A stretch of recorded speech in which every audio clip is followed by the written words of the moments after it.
Good evening, folks. Welcome to another edition of Carolina Panthers Talk, brought to you by Blitzball Champ Gaming. I'm your host, Blitzball Champ Jason Ingram, coming at you once again here on the U to the Tube. So, got some more bad news when it comes to injuries for the Carolina Panthers. So, more added to injured reserve as John Miller, guard John Miller, has been added to the injured reserve. So, suffered an ankle injury during the Giants game. So they have put John Miller on IR. Not only that, they have also waived punter Ryan Winslow. So, dang, look at that.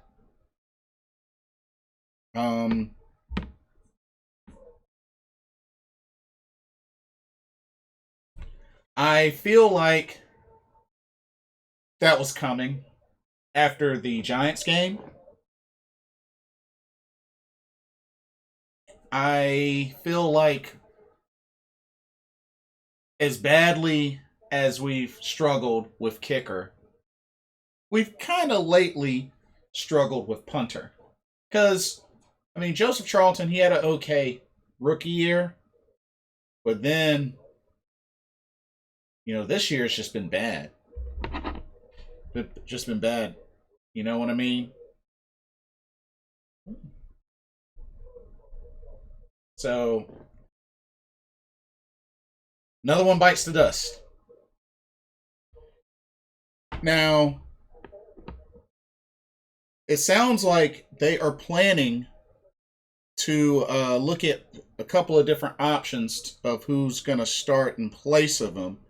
And they are considering Dennis Daly, Trent Scott, or even Brady Christensen.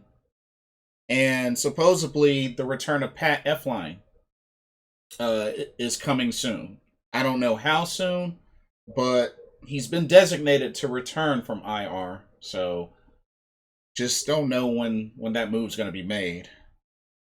Like I said, me personally, I think Brady Christensen should stay at left tackle. Dennis Daly is probably the one I would probably consider taking over, who has some starting experience. But the O-line's trash anyway, so how much is going to help? Who knows? So it says with those roster moves, got 51 players on the 53-man roster, which would open up room to reactivate Miles Hartsfield, safety Miles Hartsfield, and also go ahead and activate Stephon Gilmore. Hopefully, Stephon Gilmore will be good to go this weekend against the Falcons. I think that would be a nice little boost to the defense. Miles Hartsfield, hopefully, I still think it'll be a bit, but hopefully he'll come back soon as well. I felt like he contributed. I felt like he contributed when he was out there on the field, so it'll be good to have him back as well. But hopefully Stephon Gilmore, ASAP, as soon as this Sunday would be good. And for those that didn't know, he's going to be wearing the number 9. That's his number. He's going to be wearing the number 9. So, about the punter. So, Panthers have also made some changes to the practice squad, and they have released kicker Dominique Eberle and have signed on an Australian punter by the name of Lachlan Edwards, who apparently used to play for the Jets. So, Lachlan Edwards, or Lack Edwards, 29 years old, 6'4", 209 pounds. He was a 7th round pick in the 2016 NFL Draft from Hastings, Victoria, Australia. Played at Sam Houston State College. So he's played let's see, he's played with the Jets. He's been on the Bills, Chargers, and Lions as practice squad, but he's played for the Jets for a couple of years. He was actually the NFL punting yards leader in 2019. This his career stats: 338 punts, 15,368 yards. He has a punt average of 45 and a half yards, and he's got 108 punts inside the 20-yard line. Huh. Dang.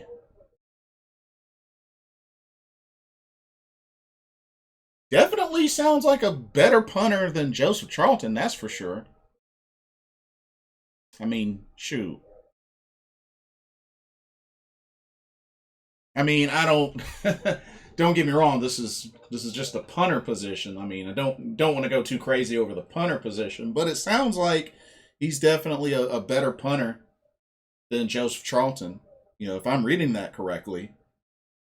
But I mean, we needed a replacement anyway with Joseph Charlton on IR. So, he's dealing with a back injury. So I mean, it looks like he's gonna be activated going into this Atlanta Falcons game coming up. So we'll see what he can do. We'll see what he can do.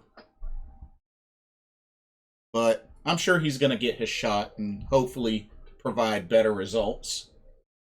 Definitely better results than Ryan Winslow and Joseph Charlton, perhaps. But yeah, that's pretty much it for that. But yeah, John Miller on IR. So IR's been kind of piled up. But I mean, we'll have to see how things are looking with practice and what the injury report will look like as they get prepared to travel to Atlanta, play the Falcons this Sunday. Another thing that was said is supposedly Joe Brady might be up to return to LSU and be their head coach. Uh, I would say you wanna go ahead and give him a head start. I say go ahead and give him a head start. Let him let him go now so he can prepare for that position and interview when that time comes. Ladies and gentlemen, as I've said before, I'm pretty much over Joe Brady. I don't think he's the guy for us, our offensive coordinator. I just don't. I mean, I know it's his second year. Pardon me. I know it's his second year, y'all, but just Joe Brady, he ain't it. He ain't it.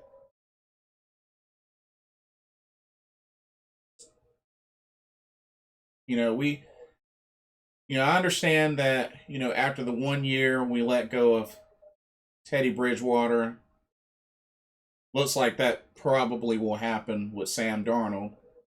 But I mean, Joe Brady's had a year in already, and the way he's looking is he's not offensive coordinator material. I'm sorry, but I just refuse to believe it. From what we've seen,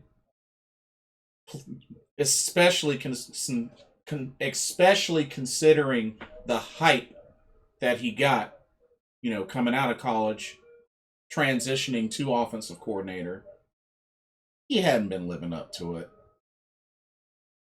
He really hadn't been living up to it, especially with the weapons we have on offense.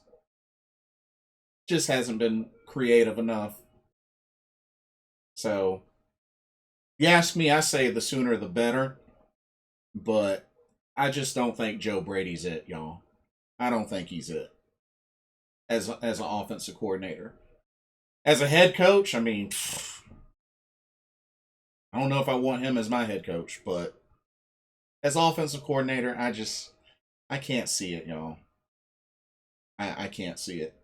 I mean, if he finishes out the season, so be it. I don't think he should, but I have no faith in Joe Brady as offensive coordinator. I just don't. But But yeah, it is. It's looking like it's possible that he could become LSU coach, perhaps after the end of the season. Could transition back to college. I mean, it'd be a nice opportunity for him. First head coaching position. We'll see. And it looks like something else I wanted to mention while it's on my mind. So it looks like Carolina Panthers are back into the picture of being one of the teams to pursue quarterback Deshaun Watson. And I know there was a report on ESPN, which I'll link this report in the description as well. But apparently, it's talking about how the NFL doesn't have enough information about Deshaun Watson and the lawsuits to come to a decision. So, I mean, I don't know, y'all. How do y'all feel about that? I mean, one thing, I don't think anything will happen with Deshaun Watson, being that we're at the trade deadline. Because isn't week 8 the trade deadline, and we're about to go into week 8. So I don't think anything's going to happen to Deshaun Watson by trade deadline. So I don't think he's going anywhere. But they say on here that the NFL doesn't have enough information about the 22 civil lawsuits and enough to make a decision on potential discipline, and that the information that they do have is not enough to convince the league to place him on the commissioner's exempt list. So pretty much not enough evidence, not enough information to punish him or put him on the commissioner exempt list. Now, here's the thing you got to think about. Could that change between now and the end of the season? Because just because there's not enough information now doesn't mean that something can't surface. Either way, it's going to be a risk. It's going to be a risk either way. So, I mean, if anything, the question would be, let's say something does happen and he does get traded. I mean, would he even be eligible to play? I mean, that's something to think about. Would he be eligible to play, or would the commissioners step in and be like, nah, until the investigation's done or whatnot, you can't play? Or would he allow him to play due to the fact that, hey, we're keeping an eye on you, but because there's not enough evidence, not enough information, there's still an investigation, kind of like, it makes me think about how, let's say if you're on the job and you're being investigated for a mishap or a crime or whatnot, you may not necessarily be fired, but you may be suspended, without pay until the investigation completes. And then, if it comes back not guilty, you're reinstated. And if it is guilty, then there's, termination. Kind of something like that, I would think, with the scenario, perhaps. And like I said, I could be wrong. This is just me thinking about it and just trying to look into perspective. But I mean, when it comes down to it, Roger Goodell and the NFL hasn't really given any reason or any sort of indication that he wouldn't play if he was traded. So if that means for anything, then hey. But I don't think they've given any indication that he wouldn't play, or they wouldn't allow him to play. So, I mean, I don't know, y'all. Like, it's still a lot of stuff up in the air. I mean, number one, I mean, in order for there to even be a chance, like, the right type of package has to be offered. And I honestly feel like the type of package would be way too much, especially if the O-line isn't involved or if the O-line isn't part of the package. Because, like I said, regardless of what quarterback we have, getting Deshaun Watson is only going to make it a little bit better. But if that O-line's not fixed, it's only going to make it a little better. A little better. But we'll have to see what happens. But so far, not enough information, not enough evidence for them to punish him or put him on the commissioner exempt list. So, I don't know. Could he be moved by the end of this week? We shall see. Let me know what y'all think. What do y'all think about getting Lachlan Edwards at punter? Australian punter. Do you think he'll do a better job than what we've been doing with Ryan Winslow and Joseph Charlton? How would you shuffle up the O-line now that you got John Miller on IR? You know, we might be getting Pat Elflein back soon. Don't know how soon, but, you know, and it looks like we might be seeing Stephon Gilmore activated for the Sunday. Miles Hartsfield is a possibility as well, but doubt it. But we'll see. We'll see. But, yeah. And then within another day or two, as it gets closer, I'll prep the preview video for the Falcons matchup, the first matchup between the Panthers and Falcons of this season. So, it's quite a bit to look forward to. But Carolina's still 3-4. The only thing we can hope for is to bounce back. So, we'll see what happens. But anyway, like, comment, subscribe, hit the notification bell so you don't miss a video. And thank you so much for watching. This has been another Carolina Panthers Talk brought to you by Blitzball Champ Gaming. I'm your host, Blitzball Champ Jason Ingram. Hope y'all have a blessed evening, and I will see y'all very soon. Good night, everybody. Peace.